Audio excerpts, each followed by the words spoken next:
আজকে আমরা পৌরসভার বিভিন্নখানি আমাদের মানুষের সঙ্গে কি বলবো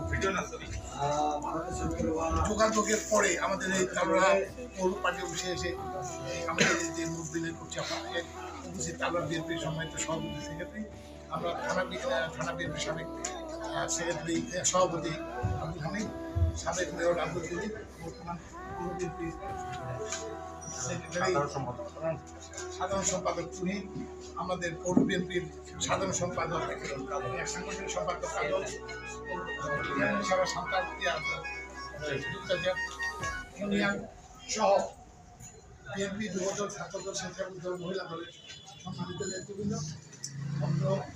এলাকার সম্মানিত বিএনপির কর্মীবৃন্দ, আসসালামু আলাইকুম। আসলে যে কথাটা বললেন যে আমাদের সেক্রেটারি সাহেব, সেটা হলো তারেক সাহেবের যে বক্তব্য এনাদিক দেখে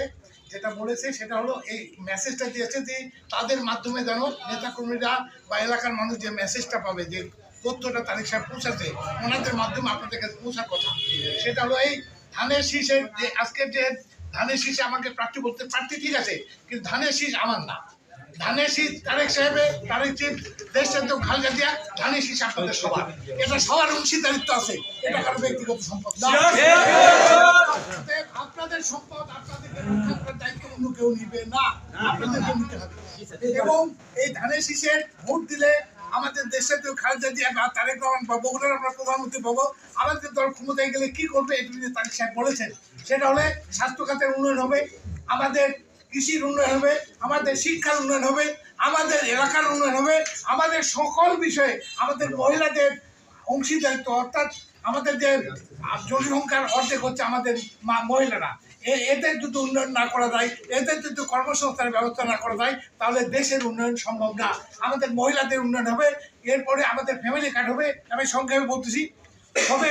কৃষির যে ন্যায্য মূল্য পাবে, শ্রমিক তার কাজের ন্যায্য মূল্য পাবে, আমাদের বিভিন্ন জায়গায় ইন্ডাস্ট্রি বা উদ্যোক্তা সৃষ্টির মাধ্যমে এলাকার কর্মসংস্থানের ব্যবস্থা হবে। এই দেশগুলো